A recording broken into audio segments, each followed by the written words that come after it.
أعوذ بالله من الشيطان الرجيم بسم الله الرحمن الرحيم إن الساعة آتية تكاد أخفيها لتجزى كل نفس بما تسعى.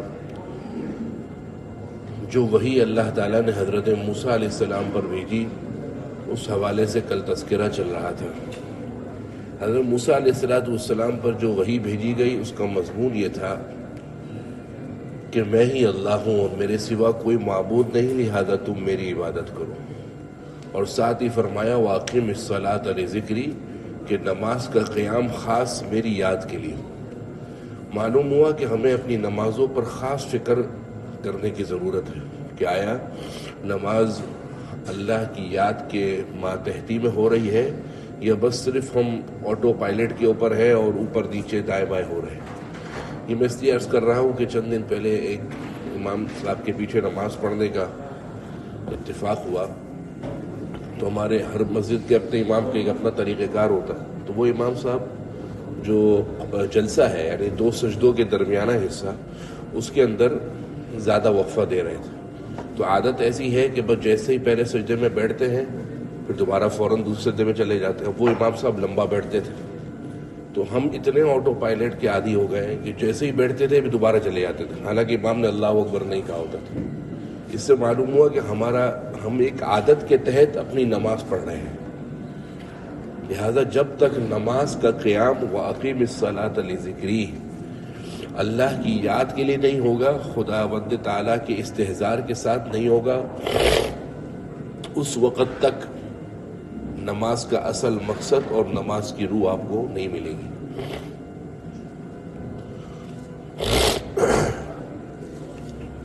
اور حضرت موسیٰ علیہ السلام کو یہ وحی ساری بھیجی گئی اور ساتھ ہی فرمایا کہ ان الساعۃ آتیہ، یہ قیامت آنے والی ہے. اکاد اخفیہا، میں چاہتا ہوں کہ اس کو تمام مخلوقات سے اس کے آنے کے وقت کو مخفی رکھوں. لتجزا کل نفس بما تسعی، تاکہ بدلہ دیا جائے ہر انسان کو بما تسعی، جو اس نے جدوجہد اور جو اس نے سعی اور جو اس نے محنت کی ہے. فلا یصدنک عنہا، لہذا آپ کو نہ روکے اس قیامت سے من وہ شخص لا یؤمن بہا، جو اس پر ایمان نہیں لاتا یعنی آخرت پر ایمان نہیں لاتا. واتبع ہوا، اور اپنی خواہشات کی پیروی کرتا ہے. فتردہ، پھر آپ ہلاک ہو جائیں گے. کیونکہ اگر آپ نے ایسے لوگوں کے ماحول میں رہے کہ جو خوف خدا جن کے دلوں میں نہیں ہے، آخرت میں اٹھنے کا درد ان کے دل میں نہیں ہے، تو پھر اے موسیٰ آپ ہلاک ہو جائیں گے اور آپ تباہ ہو جائیں گے. حضرت موسیٰ علیہ السلام کے اس وحی کے اس دورانیے سے جو ہمیں سیکھنے کو بہت ساری باتیں ملی، وہیں پر ایک بات اور یہ بھی تھی کہ حضرت موسیٰ علیہ السلام پیاسے کی مثال کی طرح تھے اور جدھر گئے وہ مثال کنویں کی طرح تھی. تو ہمیشہ پیاسا ہی کنویں کے پاس جاتا ہے. اور آج سے تھوڑا وقت پہلے تک ہمارے مدارس کے اندر یہی طریقہ کار رائج تھا کہ استاد ایک جگہ بیٹھا رہتا تھا اور طالب علم ان اساتذہ کے پاس جایا کرتے تھے. استاد ایک جگہ بیٹھا ہوا ہے، طالب علم ادھر آئیں گے، ادھر اس استاد سے پڑھیں گے، پھر یہ چلے جائیں گے دوسری کلاس میں، پھر دوسرے طالب علم آئیں گے. نہیں، استاد نہیں اٹھے گا، طالب علم جائے گا. اور اس کی وجہ ان معاملات کی پیروی ہے کہ جس طریقے سے حضرت موسیٰ علیہ السلام اگرچہ اللہ کے نبی ہے، کلیم اللہ ہے، لیکن ان کی جدوجہد اور تغوط کرا کر، ان کو محنت کرا کر آگ کے پاس بھیجا گیا. حالانکہ ہو سکتا تھا وہی کوئی ایسی چیز تو نہیں ہے کہ کوہ طور پر ہی آتی، وہی کے لیے تو ہو سکتا تھا کہ ان کو گھر بیٹھے مل جاتی، جس طرح حضرت ہارون کو مصر کے حکومت کے تحت مل گئی، لیکن ان سے یہ کرائی گئی. اور اس سے یہ بھی سیکھنے کو ملا کہ استاد پہلے آ جائے اور طالب علم بعد میں آئے، یہ بھی وحی کے علوم کے منافی ہے. یہ بھی وحی کے علوم کے کیا ہے؟ منافی ہے. کہ جس طریقے سے آگ جس کی طرف حضرت موسیٰ علیہ السلام گئے تھے وہ وحی تھی اور حضرت موسیٰ علیہ السلام اس طرف چل کے گئے. معلوم ہوا کہ طالب علم جو وحی کے علوم حاصل کرنے کا خواہش مند ہے اس کو بیٹھنے کے لیے کلاس میں پہلے آنا چاہیے اور استاد کو بعد میں آنا چاہیے. علوم کی جو آج برکت دلوں سے نکل گئی اور دلوں سے علم کا نور ضائع ہو گیا، وہ ان بے ادبی کی وجہ سے ہے. کہ استاد پہلے آتا ہے کلاس میں اور طالب علم آرام سے مزے سے بعد میں آتا ہے. یہ اصولی طور پر قرآن مجید سے ان حاصل ہونے والے علوم جو وحی کے علوم ہیں اس کے مخالف ہیں. ان الساعۃ آتیہ، بلا شبہ قیامت آنے والی ہے. اکاد اخفیہا، میں چاہتا ہوں اس کو مخفی رکھوں.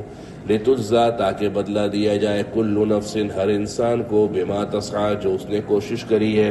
فلا یصدنک عنہا، لہذا آپ کو روکنے نہ پائے اس قیامت کے بارے میں. من، وہ شخص. لا یؤمن بہا، جو اس قیامت پر ایمان نہیں لاتا.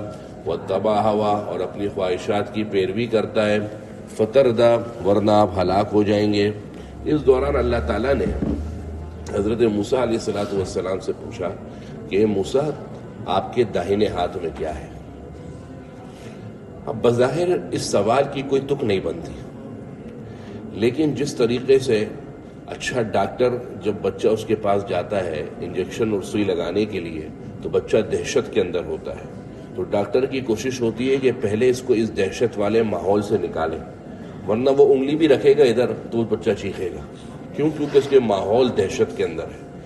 اب حضرت موسیٰ علیہ السلام بھی اس وحی الہی کو پہلی دفعہ کر رہے ہیں. جس طرح حضور صلی اللہ علیہ وسلم پر پہلی دفعہ وحی آئی تو اس کے جو واقعات ہیں کہ حضرت جبرائیل نے کس طریقے سے حضور کو بھیجا اور پھر وحی کے لیے علوم کو حاصل کیا، اسی طریقے حضرت موسیٰ بھی سخت ترین دہشت اور وحشت کے اندر تھے.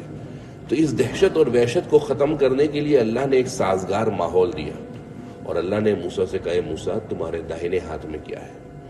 لہٰذا معلوم ہوا کہ اس سوال کی یہ کہنا کہ کوئی تک نہیں ہے، وہ تک یہ ہے، اس سوال کرنے کا مقصد یہ ہے کہ دل سے دہشت ختم ہو کر اپنائیت کا ماحول ملے. اپنا ماحول جب سازگار ملے گا تو اس ماحول کے سازگار ہونے کی وجہ سے وحی کے علوم کا حاصل کرنا آسان ہو جائے گا. تو پوچھا موسیٰ تمہارے داہنے ہاتھ میں کیا ہے؟ اب موسیٰ علیہ السلام یہ جواب دے سکتے تھے کہ بھئی ایسا ہے میرے داہنے ہاتھ میں، لیکن موسیٰ علیہ السلام نے 3 باتیں کہی. پہلی بات کہی عصا ہے، پھر کہا اتوکأ علیہا، میں اس عصا کو اپنے پیچھے رکھ کر ٹیک بھی لگاتا ہوں. پھر کہا وأحش بہا علی غنمی، اور میں اس سے درختوں کے پتے جھاڑ کر اپنی بکریوں کو کھلاتا ہوں. اور پھر یہاں بات بس نہیں کی بلکہ فرمایا کہ میرے اس میں اور بہت سارے کام بھی ہیں. حالانکہ اس سوال کا جواب صرف اتنا کہہ کر ختم ہو جاتا ہے کہ میرے آپ کے داہنے ہاتھ میں کیا ہے؟ میرے داہنے ہاتھ میں لکڑی ہے، عصا. لیکن اتنا لمبا جواب دینا دراصل محبوب سے قرب پانے کی کوشش کرنا ہے. محبوب سے قرب پانے کی کوشش کرنا ہے. جیسے نئی نئی شادی ہوتی ہے یا اگر نکاح کا موسم ہو، رخصتی نہ ہوئی ہو اور شوہر کو بیوی سے بات کرنے کا موقع مل جائے تو راتوں رات 1-1.5 گھنٹہ لگا دیتا ہے. پہلے اگر 1 منٹ بھی بات نہیں کر سکتا اور 1.5 گھنٹہ لگا دیتا ہے. کیوں؟ ماحول اور قرب پانے کے لیے. اور جائز محبت ہے تو شریعت نے بھی اجازت دی ہے کہ جب نکاح ہو گیا تو پھر کوئی گناہ بھی نہیں ہے. قانونی انتظامی معاملات الگ ہے لیکن شرعی طور پر کوئی برائی اس کے اندر ہے نہیں. تو اللہ تعالیٰ نے حضرت موسیٰ علیہ السلام نے اللہ تعالیٰ کو جو مزید بات کی وہ اپنا قرب خاص بتانے کے لیے، تاکہ میری اللہ سے بات کرنے کی طلب میں مزید اضافہ ہو جائے، میری بات کرنے کا سلسلہ تھمے اور رکے نہیں بلکہ تسلسل کے ساتھ باقی رہے. وَمَا تِلْكَ بِيَمِينِكَ، تیرے دائنے ہاتھ میں کیا ہے؟ یا موسیٰ، اے موسیٰ. قال، موسیٰ نے کہا ہی عصایا، یہ میری لکڑی ہے. عصا رکھنا انبیاء کی سنت ہے. عصا رکھنا انبیاء کی سنت ہے اور ہر شخص کے لیے سنت ہے. ہمارے ہاں یہ سنت، چونکہ یہ سنت زائدہ ہے، یعنی جو نہیں رکھتا اس پر ملامت نہیں کی جا سکتی، لہذا یہ نہیں رکھیں. لیکن جو رکھے وہ سنت پر عمل کرنے کی وجہ سے اللہ کے ہاں ثواب کا ضرور مستحق ہوگا. لیکن ہمارے یہ کہ حاجی صاحب رکھیں گے تو حاجیانی رکھنی نہیں دے گی، بولے کہ آپ بوڑھے لگتے ہیں اس میں، تو پھر وہ حاجی صاحب رکھتے نہیں ہیں. لیکن بعض روایات کے اندر ہے، لیکن وہ روایات موضوع ہے کہ آپ صلی اللہ علیہ وسلم نے فرمایا کہ 40 سال تک کے بعد اگر کسی نے اپنے ساتھ عصا نہیں رکھا تو قیامت کے دن اس سے باز پرس ہوگی. لیکن محدثین نے اس روایات کو من گھڑت قرار دیا ہے. لیکن عصا رکھنا سنت ہے. آپ صلی اللہ علیہ وسلم کے بھی 2 عصا تھے. ایک کا نام ہراوا تھا جو آپ صلی اللہ علیہ وسلم کی لکڑی عصا ساتھ ہوتا تھا، اور ایک کا نام عنزہ تھا. عنزہ کی مقدار 1 تیر کے بقدر لکھی ہے. عنزہ کی جو لمبائی ہے عصا کی وہ 1 تیر کے بقدر تھی، اور دکتور وہبہ زہیلی رحمۃ اللہ علیہ نے الفقہ الاسلامی و دلتو کے اندر اس عصا کی رمح کی مقدار لکھی ہے 1.25 میٹر. 1.25 میٹر ہو گیا آپ کا 3 تو 4.1 فٹ، یعنی 4.1 فٹ اور 49.5 انچ کا عصا تھا آپ صلی اللہ علیہ وسلم. اور 2 قسم کے عصا تھے، ایک کا نام ہراوا تھا اور ایک کا نام عنزہ تھا. لہذا خاص طور پر ہمارے وہ حضرات جو ان کی عمر بڑھ گئی ہے وہ تو بالکل اپنے ساتھ اس سنت کو زندہ کرنے کی کوشش کریں کہ کم سے کم کبھی نہ کبھی اس عصا کو اپنے ساتھ رکھیں، یہ سمجھ کر کہ یہ نبی کریم صلی اللہ علیہ وسلم کی سنت ہے. اتوکل علیہا، میں اس پر ٹیک لگاتا ہوں، وہ احشو اور جھاڑتا ہوں، بہا اس عصا سے، پتے، علی غنمی اپنی بکری پر، ولی فیہا اور میرے لیے اس عصا کے اندر معارب اخرى بہت سارے کام ہیں. قال اللہ نے فرمایا. اس میں دوسری بات یہ بھی ہے کہ جو عصا کے اوپر اتنی بات اللہ نے پوچھی اور حضرت موسیٰ نے بتائی، اس کی ایک وجہ یہ بھی تھی کہ آگے اللہ تعالیٰ حضرت موسیٰ کو اسی عصا سے ایک معجزہ دکھانا چاہتے تھے، اور اگر پہلے سے یہ بات پتہ نہ ہو تو حضرت موسیٰ سمجھتے کہ ممکن ہے بھائی یہ اس کے اندر پہلے سے ہی اژدہا ہو، یہ پہلے سے اس کے اندر سانپ کی کوئی کشش موجود ہو، یا اندھیرے کے اندر میں نے اٹھا لیا ہے بعد میں سانپ بن گیا ہو. اس لیے پہلے عصا کے اوپر اتنی بات چھیڑی گئی تاکہ پتہ لگ جائے کہ واقعتاً یہ لکڑی ہے، تاکہ جب آگے جا کر یہ اژدہا بنے، آگے جا کر اژدہا بننے کی صورت میں واقعتاً پتہ لگے گا کہ یہ حقیقتاً معجزہ تھا.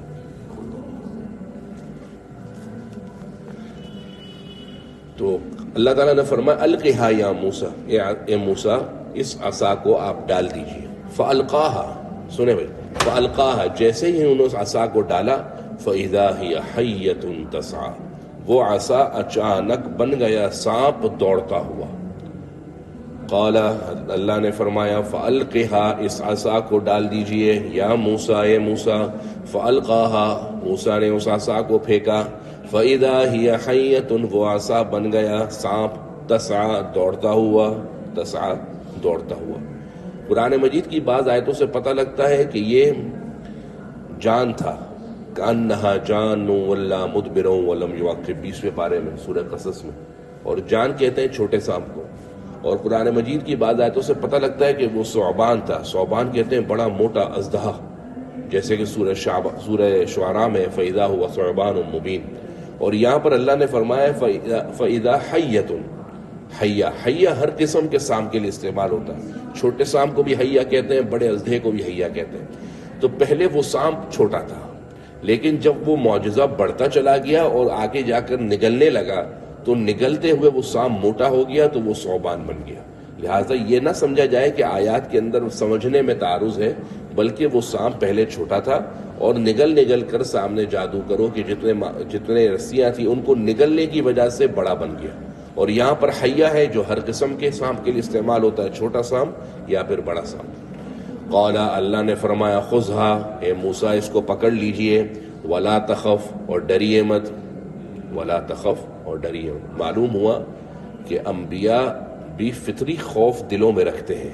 یہ سمجھنا کہ انبیاء ڈرتے کسی سے نہیں سوائے اللہ کے، یہ بات تقویٰ کے لحاظ سے تو درست ہے، لیکن جو دنیاوی فکرے یا دنیاوی معاملات ہیں اس کے اندر انبیاء بھی بعض اوقات فطری انسانی طبیعت کی وجہ سے خوف کا شکار ہو جاتے ہیں. جبھی اللہ نے فرمایا ولا تخف، اے موسیٰ آپ ڈریے مت اور آپ اس کو پکڑ لیجئے. سنعیدها سیرتها الاولی، ہم اس کو پہلے طریقے پر لوٹا دیں گے. پہلا طریقہ کیا تھا؟ یعنی دوبارہ اس کو عصا بنا دیں گے. ایک معجزہ. دوسرا وضمم، ملائیے، یدکا اپنے ہاتھ کو، الی جناحکا اپنے بغل کی طرف. جناح پرندے کے بازو کو کہتے ہیں. پرندے کے بازو کو، یہ جو بازو ہے اس طرح جس کو پر ہے اس کو جناح کہتے ہیں. یہاں پر جناح بغل کے معنی میں مفہوماً. اور اپنے ہاتھ کو ملائیے الی جناحکا اپنے بغل کی طرف. تخرج بیضاء، ہاتھ آپ کا نکلے گا سفید روشن چمکتا ہوا، من غیر سوء بغیر عیب کے، آیتن اخری یہ دوسری نشانی ہے. یعنی یہ سیدھا ہاتھ ہے، ایسے بغل میں لے جائیے. بغل میں لے جانے کے بعد جب آپ کا ہاتھ نکلے گا تو تخرج، ایسا ہاتھ نکلے گا بیضاء سفید، من غیر سوء بغیر عیب کے، چمکتا دمکتا. آیتن اخری یہ دوسری نشانی ہے. دو معجزے اللہ تعالیٰ نے حضرت موسیٰ علیہ السلام کو یہ دیے. لنوریا کا تاکہ ہم آپ کو دکھائیں من آیاتنا الکبریٰ ہماری بڑی نشانیوں میں سے اذهب جائیے الی فرعون فرعون کی طرف انہ طغی اس نے سرکشی کی ہے قال حضرت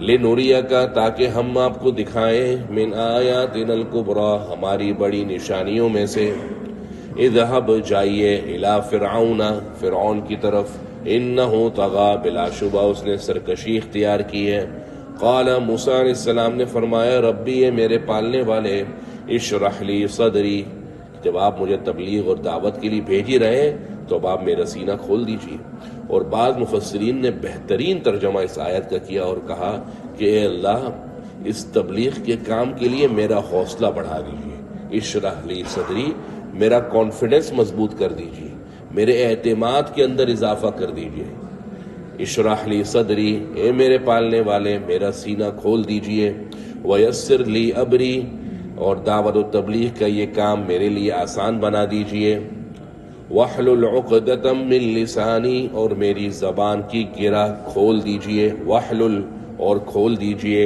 عقدۃ گرہ من لسانی میری زبان کی یفقہوا قولی تاکہ لوگ میری بات سمجھ سکیں یفقہوا سمجھ سکیں قولی میری بات کو لوگ معلوم ہوا کہ انسان کی تبلیغ اور دعوت کے اندر اس دعا کا بہت زور اثر اور اہمیت ہے کہ ظاہر ہے جب تک طبیعت کے اندر بشاشت نہیں ہوگی اس وقت تک دعوت دینے میں مزہ کیسے آئے گا دعوت دینے کا مزہ ہی اس وقت ہے کہ جب انسان کی طبیعت میں بشاشت اور چہرے پہ خوشنمائی اور رعنائی ہو تھکا ماندہ آدمی اس کے منہ سے ممکن ہے کہ کوئی غلط بات نکل جائے سامنے والا 2 باتیں سنا دے 3 باتیں سنا دے یہ تو سب دعوت کے اصول کے منافی ہیں تو اللہ کے نبی جناب حضرت موسیٰ علیہ السلام نے اللہ سے تبلیغ کے کام کی آسانی کے لیے کہا کہ اے اللہ میرا سینہ کھول دیجئے یہ تبلیغ کا معاملہ میرے لیے آسان بنا دیجئے اور میری زبان کی گرہ کھول دیجئے حضرت موسیٰ علیہ السلام کی زبان کے اندر لکنت تھی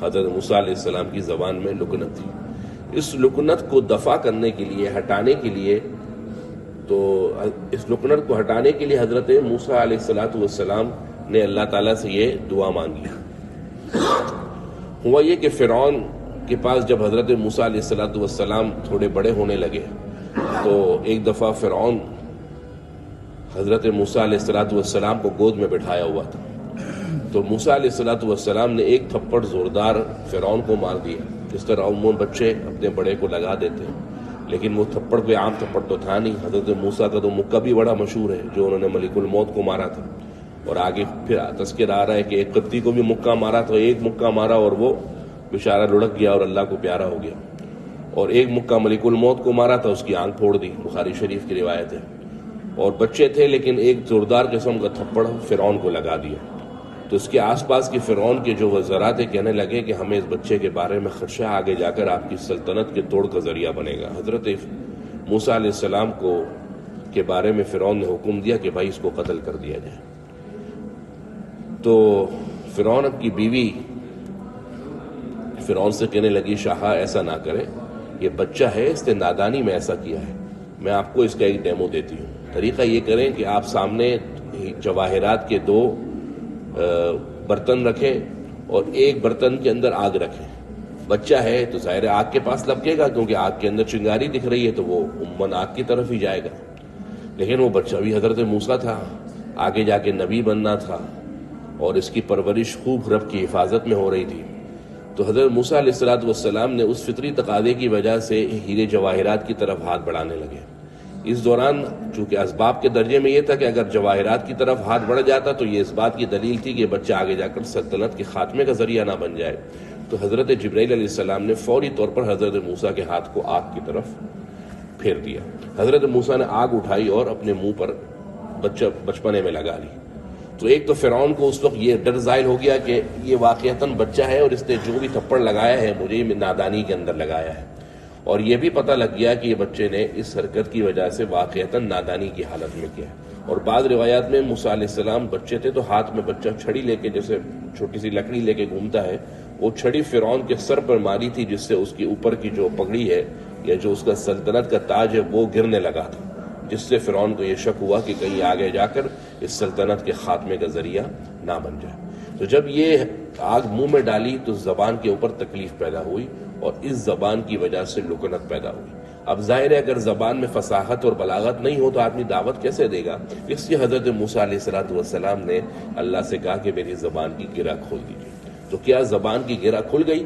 آگے اللہ فرما رہے ہیں ہم نے آپ کی ساری دعائیں قبول کر لی۔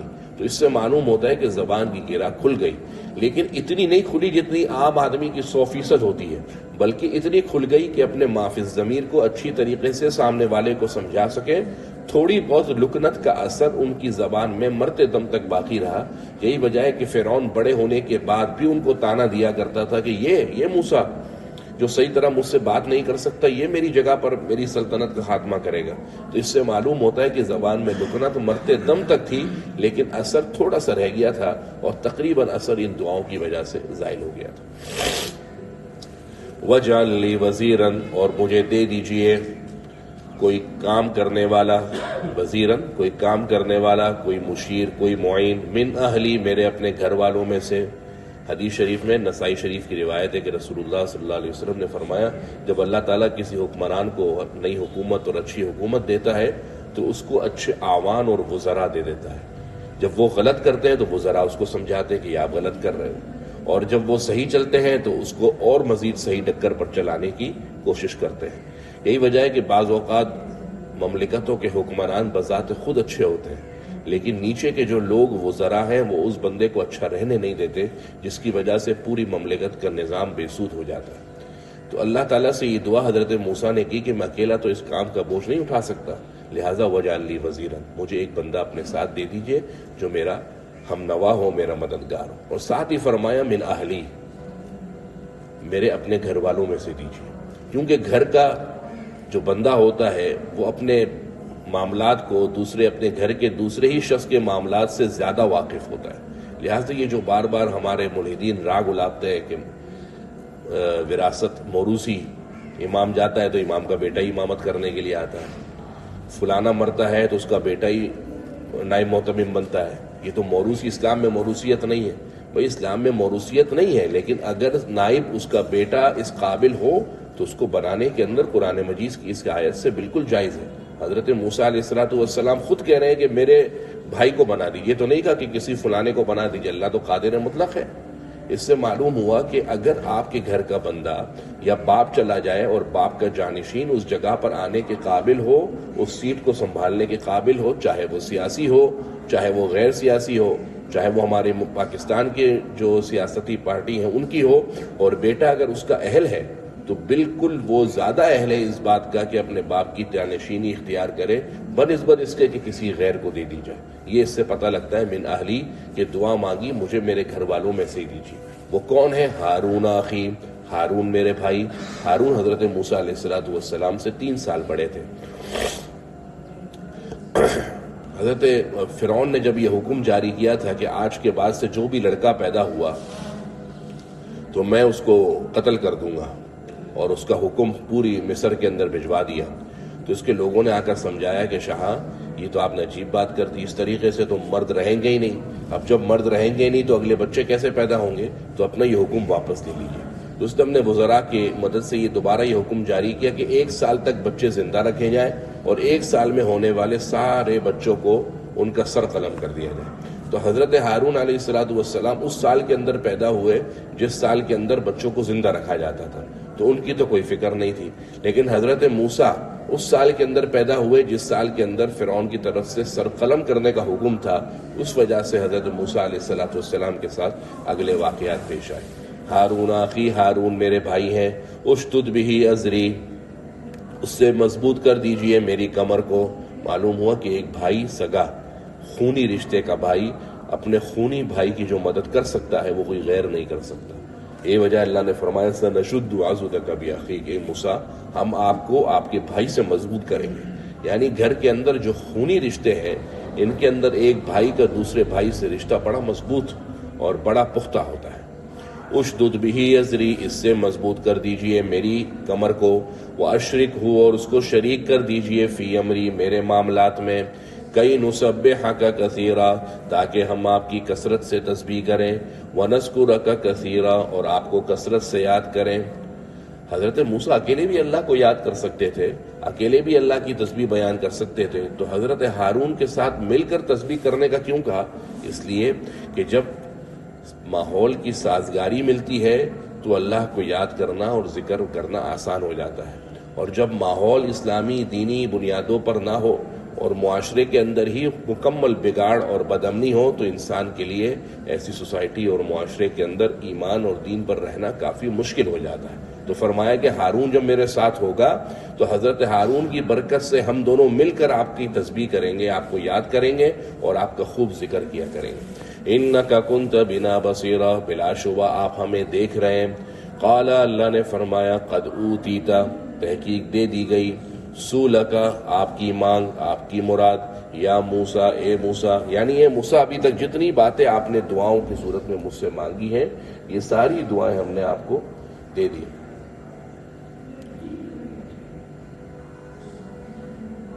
وَاجْعَلْ لِي وَزِيرًا مِّنْ أَهْلِي، اور بنا دیجئے میرے لیے مددگار میرے ہی گھر والوں میں سے، ہارون اخی، ہارون جو میرے بھائی ہیں، اشدد بہ اذری، میری کمر اس سے مضبوط کر دیجئے، واشرکہ فی امری، اور اس کو میرے معاملات میں شریک کر دیجئے، کئی نسبحک کثیرا، تاکہ ہم آپ کی کثرت سے پاکی بیان کریں، ونذکرک کثیرا، اور آپ کو کثرت سے یاد کریں، انک کنت بنا بصیرا، بلا شبہ آپ ہمیں دیکھنے والے ہیں۔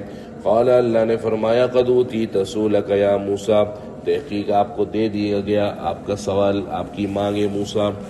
اس کے ساتھ ہی فرما رہے وَلَقَدْ مَنَنَّا عَلَيْكَ مَرَّةً أُخْرَىٰ، اور اے موسیٰ ہم نے آپ پر ایک اور دفعہ بھی احسان کیا تھا، تحقیق ہم نے احسان کیا آپ پر، مرتن اخرى، ایک دفعہ اور، اذ اوحینا، جب ہم نے دل میں ڈالا، الی امک، آپ کی والدہ کے دل میں، ما یوحا، جو دل میں بات ڈالی جاتی ہے۔